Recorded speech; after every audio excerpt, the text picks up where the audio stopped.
My name is Wyatt Semenuk. I am interviewing my grandmother, Helen Buzasi, on the topic of the expulsion of ethnic Germans from Hungary immediately following World War II. Today is Sunday, June 8th, 2014. The time is 7 o'clock. Grandma, I understand that you and your family were forcibly expelled from Hungary after World War II simply because you have German ancestry. That must have been awful. Can you tell me a little about how your ancestors came to Hungary? Well, I cannot tell you exactly because I know that my grandparents were born in Hungary, my great-grandparents were born in Hungary, and I don't have any history of anyone beyond that.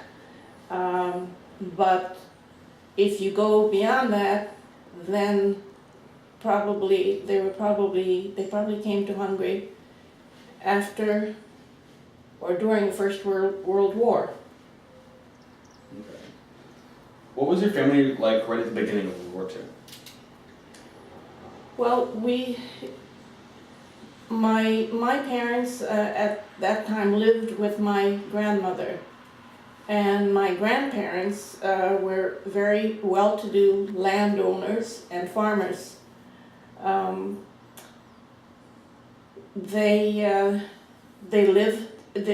We all lived in a very small town. It was really a one main street town where everyone knew everyone else. And that one street, just before you left town, divided. And in the middle of that division there was a hill. And my home was on that hill. And my grandparents' farm and vineyard, they were all on that hill. You could see everything. You could see down the street and you could see around everything. It was really very prime property. So, how did your parents, or like, what did they do for a living? Well, at that time, my mother was a farmer. She worked the fields. My father was a shoemaker, and he was a very good shoemaker. He had, if my mother weren't working on the farm, he could probably have supported us. But we were pretty supportive because we had everything on the farm that we needed. My father also came from a farming family. It was not as big as my mother's family's land. And but my maternal grandparents were very involved in the town, what went on in town and how things were run in town. And my grandfather was at one time mayor of the town. Of course, you have to remember that it was a small town. So how much that being mayor meant, I don't know. Right. Okay. Describe the town that you lived in. Like, what was it? What was it like? Well, the house that I lived in, I would say that we had gentry, and the gentry lived pretty much outside of town, so I'm not even going to compare anybody in town to them because they were well off, they had servants, they had different kinds of houses. We lived in a typical farming community house, and we lived in a typical peasant house, which consisted of mainly two parts.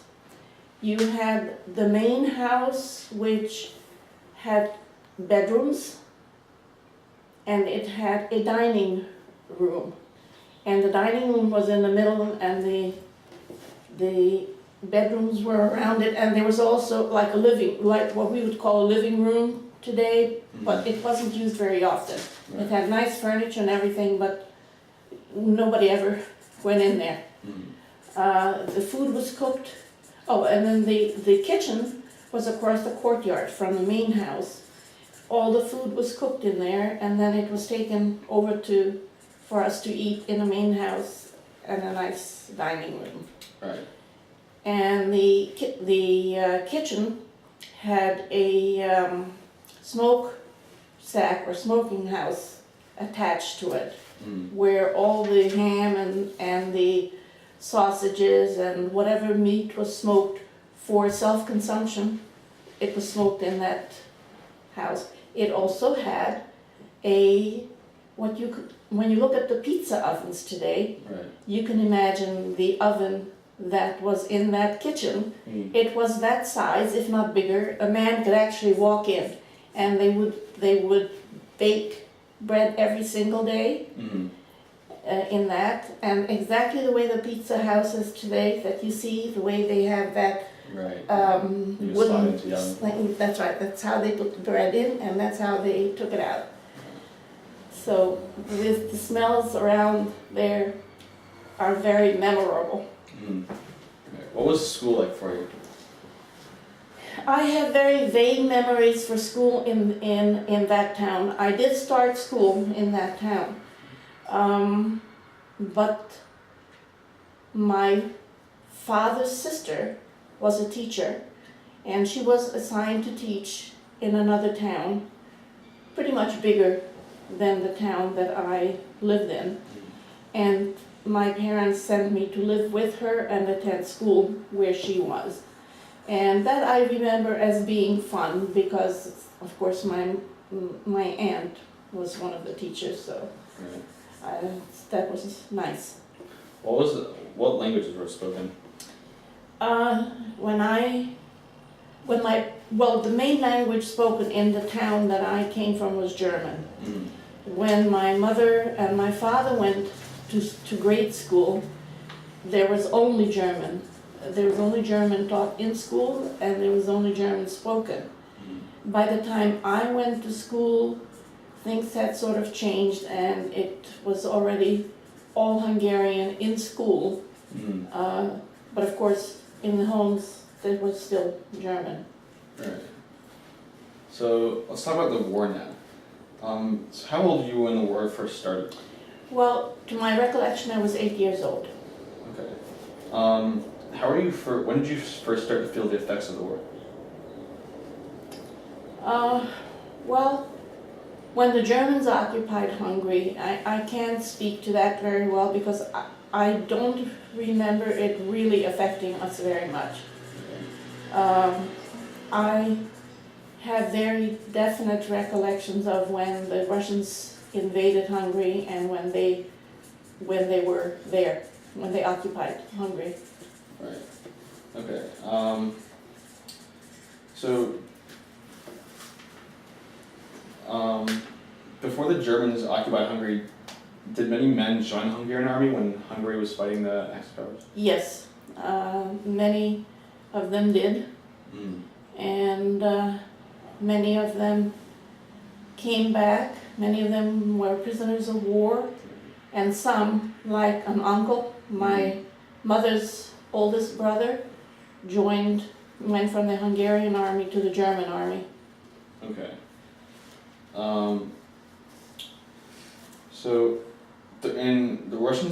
When the Russians defeated the Germans and the Hungarians in 1945 and occupied Hungary, what was that like? How was that different? Well, it was very different. We could not do what we wanted to. We were no longer free. Of course, I'm saying that now, looking back. At the time, I was young and I did not really realize that. But it was a time where families turned against families, within families. Children turned in their parents, because they said something at home that in school they were told in school that if your parents say anything against, then you have to report it. Wow. And kids did. And some families were lucky and others were punished very badly. Okay. I remember earlier you said we were talking about how your father was a shoemaker. How did that play into things? Well, when the Russians came, invaded Hungary, they they collected most of the young men and the older men, able-bodied older men, and they took them outside of town to start digging ditches. And a lot of those men were never heard from again. And I can leave that to your imagination. Right. But we counted ourselves lucky because my father was a shoemaker, and he was a very good shoemaker, and he made boots. And when the Russians found out that he made boots, they kept him busy making boots for the Russian army. And so he was never taken away, and his family was protected because of that. And pretty much, I think, we survived because of his job. Wow. Okay. Oh yeah, and I also heard while the Russians were occupying, there were some funny things that happened to the women. Yes. I heard that story from my mother very often since she was really part of it. The Russians had some funny habits. They liked watches, so they collected wherever they found watches, they confiscated them, and you could see them walking around with watches lined up on their arms. Wow. And the other thing that they liked was young women. And so the young women all decided to dress like old women and hide. Right. And my mother was a young woman, and she also decided she was going to hide. I'm sure it was a joint decision between her and my father. And if you remember, I told you before that we had the smoke house attached to the kitchen. My mother decided, or maybe they all decided, she was going to hide in there.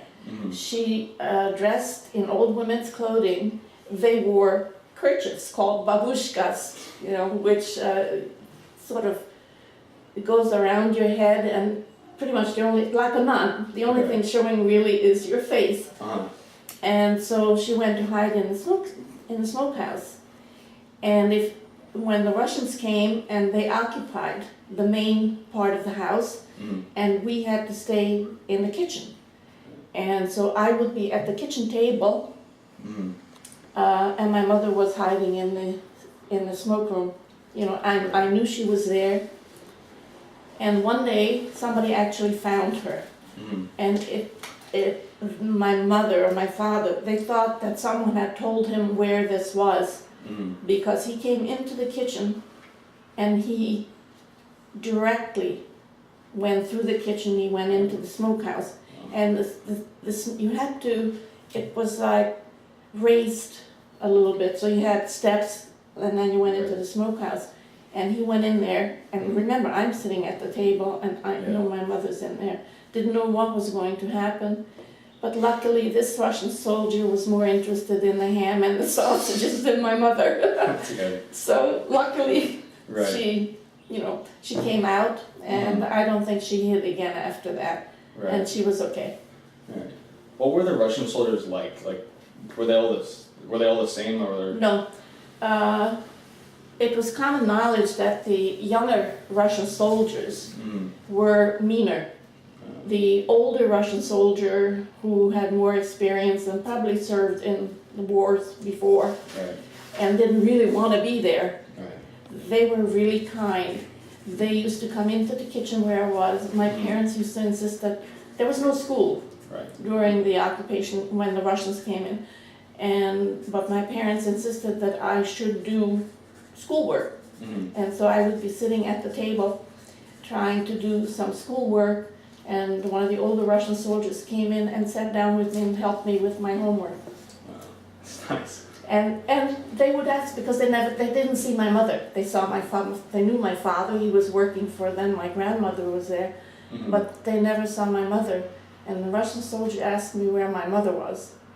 And full well knowing she was in the smoke house there, probably listening to everything that we said, and I told the soldier that a bomb came and my mother died. Wow. So Okay. they believed it until they found her. Okay. How long did the Russians? How long were the Russians? How long did they stay? Well, I don't really remember, but trying to think about it, the Russians stayed for a long time, way after 56, in 1956 there was a Hungarian Revolution, another Hungarian Revolution, Right. and that was when we got rid of the Russians, so they stayed a long time. Mm-hmm. But if you meant in my house, Right. Yeah. okay. They were there for maybe 2 years in the house, Mhm. because when we had to leave Hungary, they were no longer in the house. But the funny thing was that when they first took over our house, because of its location, Mm-hmm. it was all the Russian officers who came. Right. And then they were there for a while, and then it changed, and some of the Russian officers either had wives with them, or Mhm. even families, Oh. wives and babies or girlfriends. Right. And so the occupation changed a little bit, but we still couldn't go in there, until later. Okay. So after the war ended, I know the deportations started. Most of them started in 1945, but I understand that you guys weren't taken away until 1948. 1948, that's right. I don't really know who, because you have to remember that I was young. Right. Someone came and told my parents, Mm-hmm. and my grandmother too, that we were considered German Mm-hmm. and we were going to be deported. Right. And at the same time, they told us where we had to go Mm-hmm. and what time we had to report at this place where they were gathering other people. Mm-hmm. So my uncle, my father's younger brother, my father's only brother, took us by horse and buggy Mm-hmm. to Budapest. Budapest is the capital of Hungary, and to the train station. Right. And at the train station, there was a cattle car. And the cars were, the whole train was so long Mm-hmm. that you could not see the end of it. Wow. So that's how many people were being collected and Mm-hmm. deported. And my family was kept together, Mm-hmm. and we were put on this train, on the cattle train. See? Were you able to take anything with you? Only what we could carry. Okay. So, and just as an aside, my grandmother wasn't with me. Mm-hmm. My grandmother was over 60 years old, Right. and according to some law that I don't know anything about, Mm-hmm. over 60, you didn't have to go. Right. My father also didn't have to go because he was Hungarian. Mm-hmm. I was Hungarian after my father. Right. I didn't have to go either. So as it turns out, instead of this whole family, Right.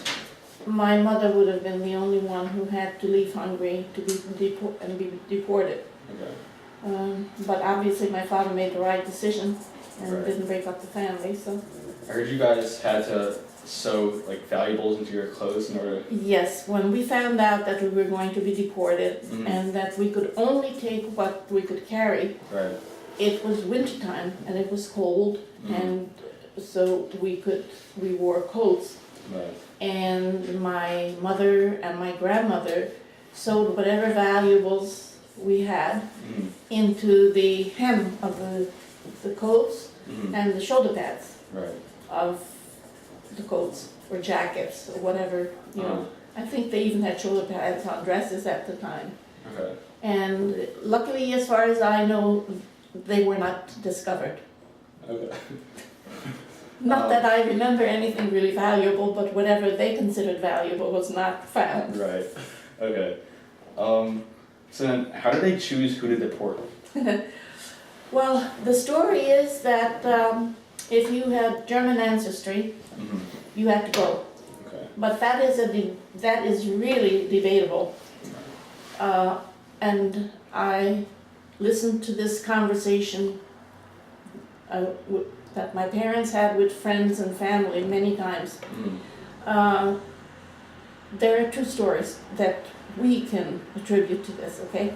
One is that my grandparents were very, I wouldn't say wealthy, but they had a lot of land. Mm-hmm.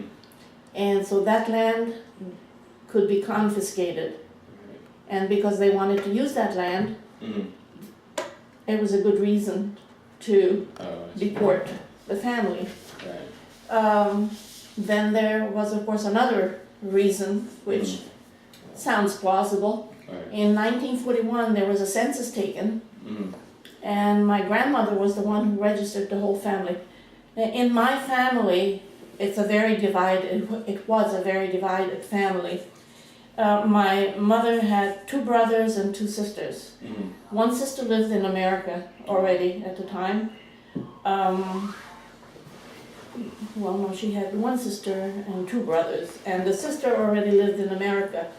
Between the two brothers, the older brother considered himself German, just like my grandmother. He never thought of himself as Hungarian. This is the one who went from the Hungarian army to the German army.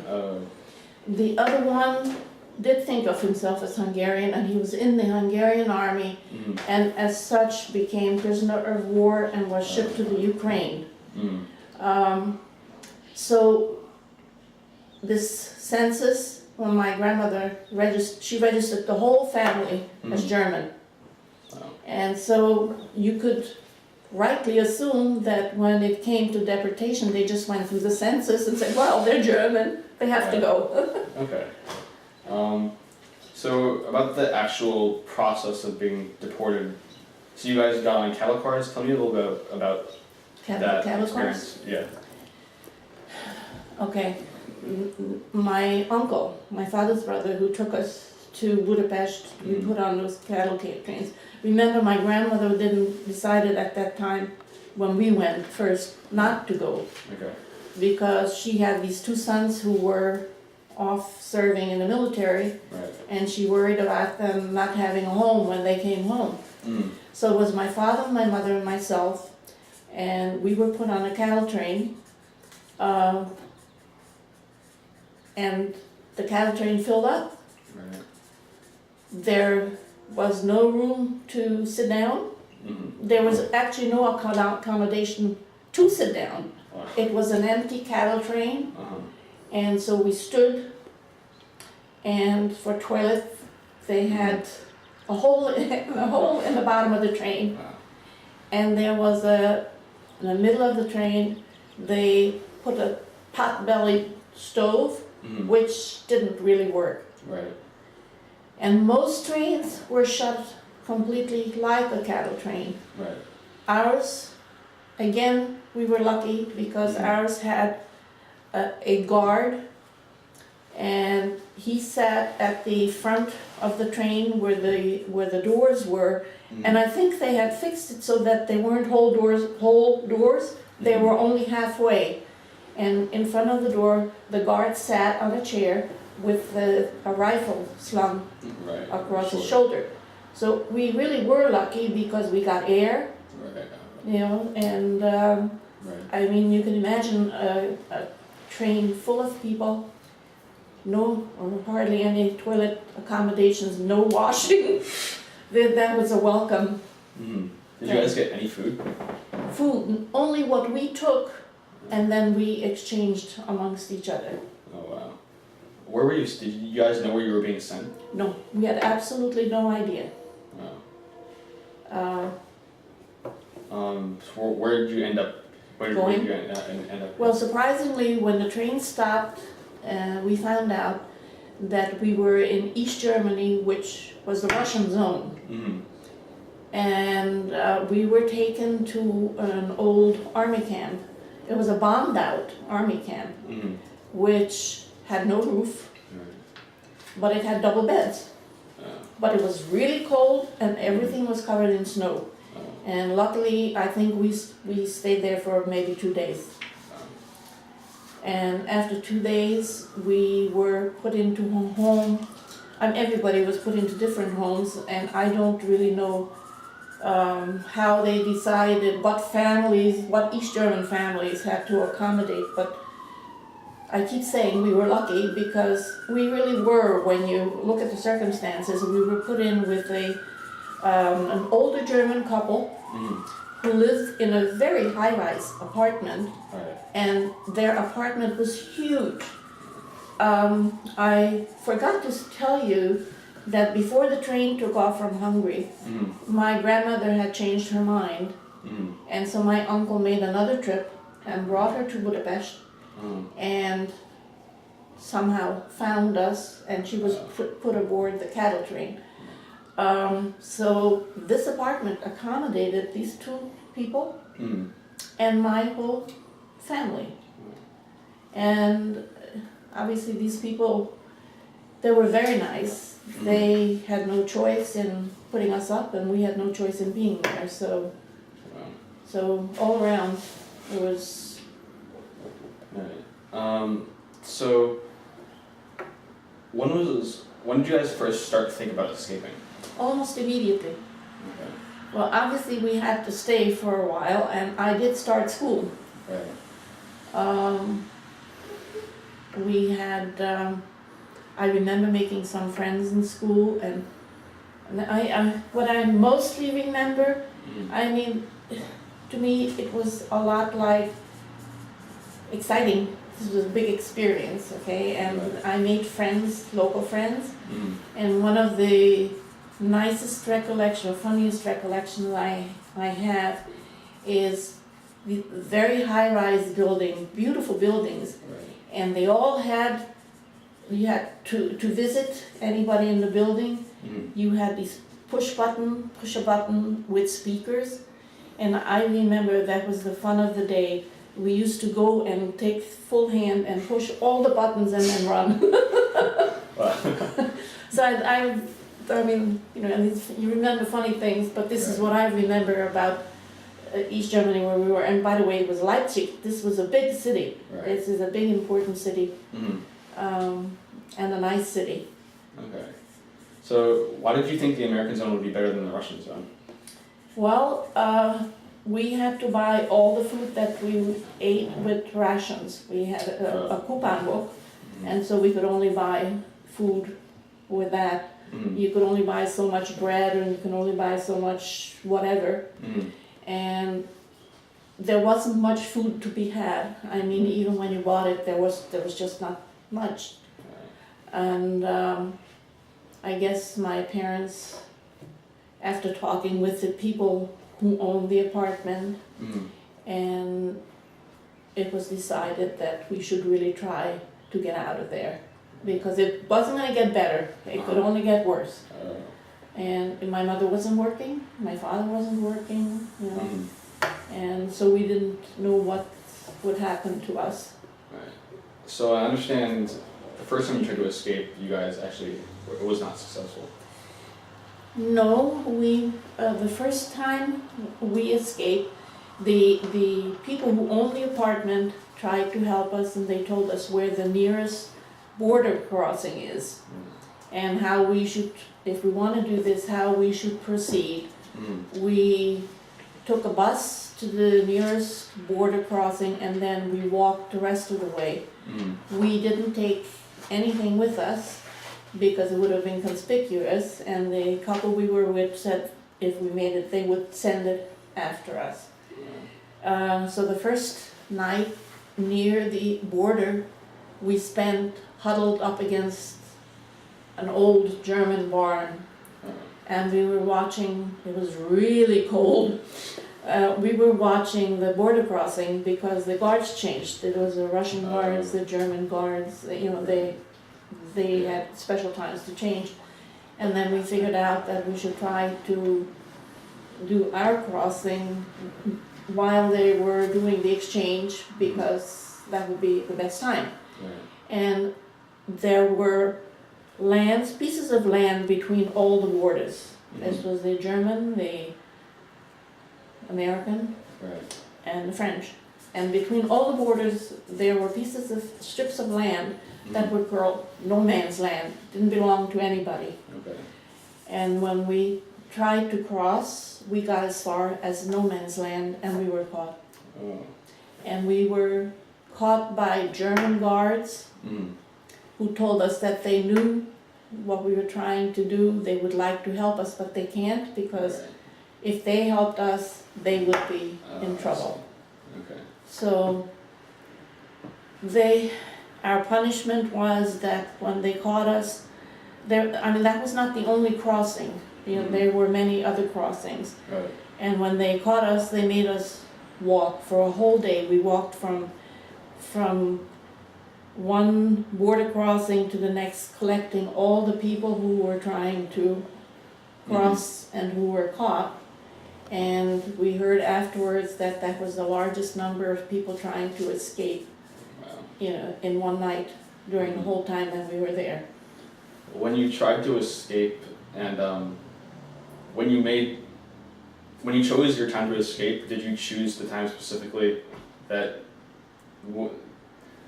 Was the time that you chose? Did you choose it because you knew the German guards would be on shift, and you knew that No, they? we didn't know who would be Oh. on shift. I think what determined the time Mhm. was when they were changing guards. Oh, okay. Because we figured that was the best time, because there was a certain amount of time when there was nobody there. Mm. And I see. we didn't see the guards. Okay. We didn't know where the guards were, we just knew that there was no line drawn. Oh. You knew that this Right. here somewhere is the border, Mhm. and we didn't know we were in no man's land until we were caught, but then we knew we were in no man's land. Okay.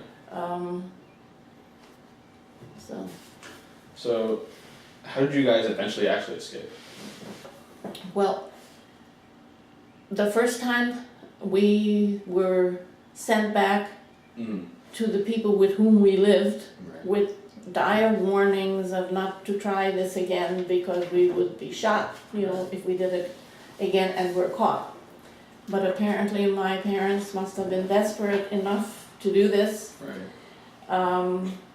And we had friends Mm. who were also Hungarian from a different part of Hungary, who had 2 daughters, and they wanted to do this. And so the 2 fathers decided that they would go first. Mm. And I think I had told you earlier that I had made friends, East German friends in school, and one of the friends became a good friend. Mm. And her parents owned a bakery, so they helped to give us little extra food outside of what we were able to buy. And it turned out that she had an older brother, Mm. and he was, I don't know, late teens, early 20s, Right. but he dealt in the black market. Oh, wow. Okay. And that meant he crossed the border Mm. a lot, Right. And so when we were put in touch with each other, we decided that we're gonna hire him to take us across the border. And, our fathers made it across, Right. and then we hired him to take us across the border. Okay. So once you made it to the American zone, I can imagine that it must have been a big difference. Well, when we crossed the border, Right.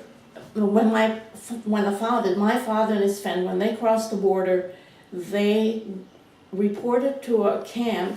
I don't really know how they knew of this camp, Right. but it was very close to the border, and it was in a small town called Hof, H-O-F. Okay. And there was this camp, and this camp was an old army camp, and it had only refugees in it. Not only Hungarian, Right. but refugees from anywhere. Okay. And this was a camp, it was an open camp. I mean, it wasn't that we were behind a wire, but it wasn't, Right. it wasn't locked doors or anything, or closed doors. We could go to town, or we could do whatever we wanted.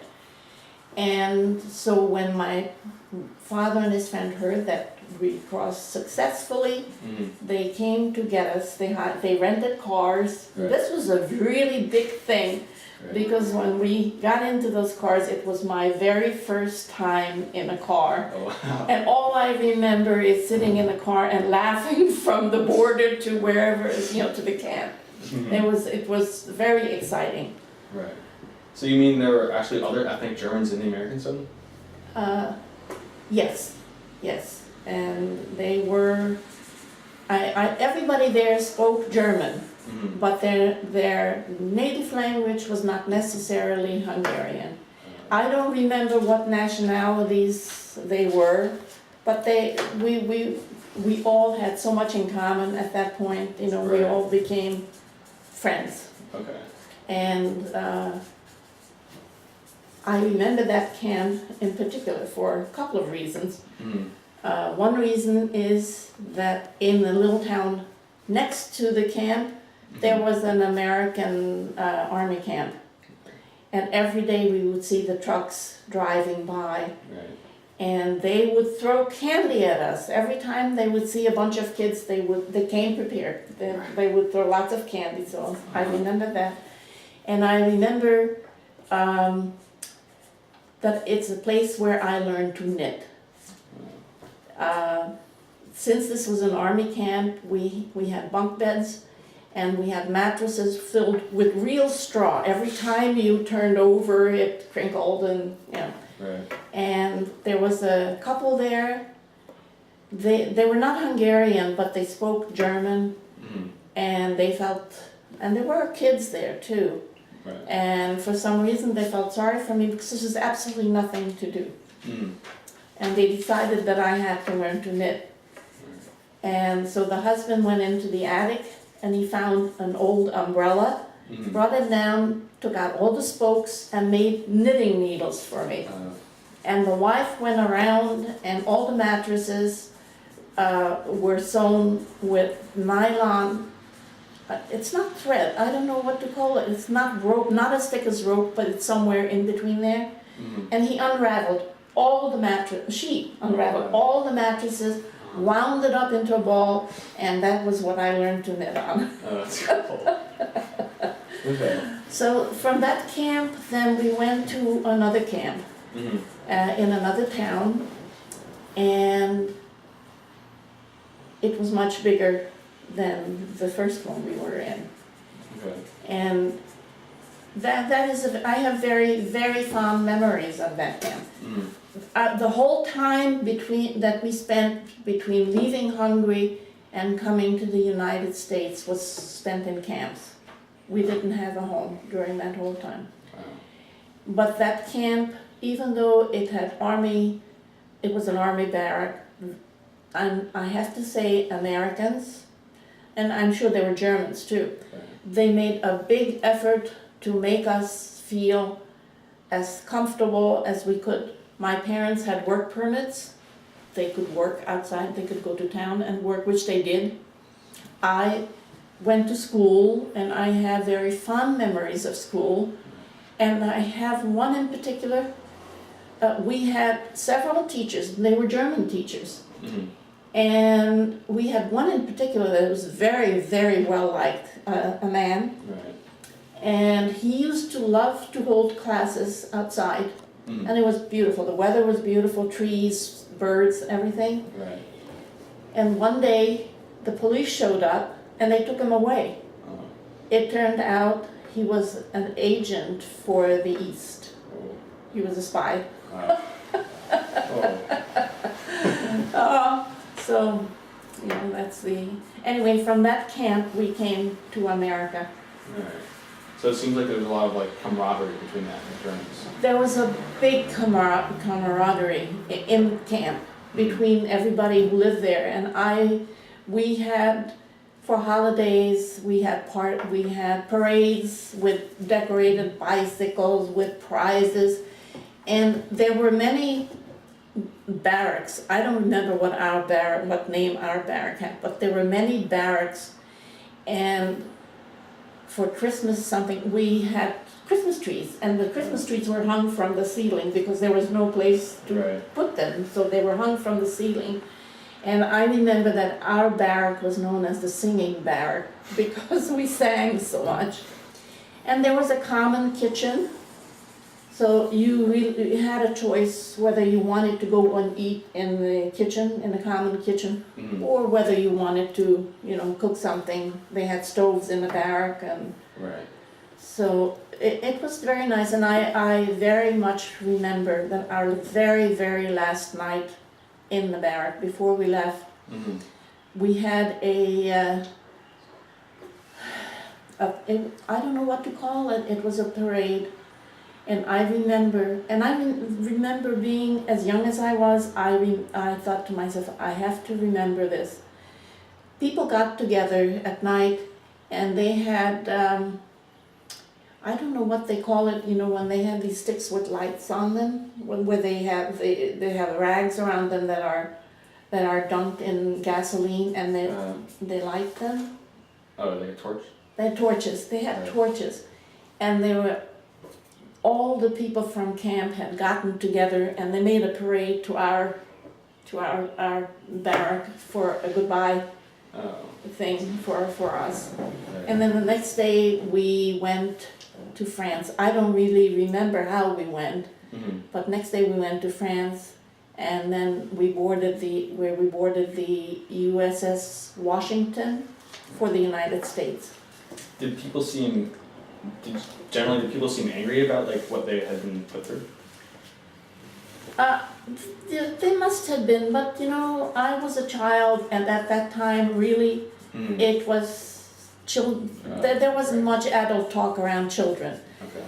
And as far as my parents and my grandmother are concerned, well, they were upset because they were disrupted, and I mean, their life pretty much ended as they knew it. Everything was taken from them. So, and looking back on it, you know, I probably have more feelings about it now, looking back, than I did then, because Mm-hmm. how can you do this to people? Imagine yourself being born in the United States, your parents are born in the United States, and then one day somebody knocks at your door and says, "You're not American, you're Hungarian," or whatever nationality. Right. You gotta leave, you have to leave the United States. Whatever you have has to stay here. Yeah. And that somehow really does not sit well. But that's looking back. Right. As a child, for me, I went with the flow. Right. Pretty much, I did what I was told to do, and I didn't, when we were deported, I personally really wasn't aware of the big picture of what was happening, you know. Right. Do you feel, like right now, do you feel like enough attention has been given to this, like to the plight of the ethnic Germans? No, I don't think so. I don't think they have made enough noise, you know, Right. about it. Yeah. I think a lot of the people who were displaced should have been, I don't know what the word is for it. Compensated? Yes, compensated for that, or something should have been done. But since you started this, I have been on the internet a little bit, and I find that there is much more outcry about it now. There are organizations who are trying to do something about it, you know, that didn't exist before. Mm. So I don't really know why it wasn't before, why it is now. So Mm.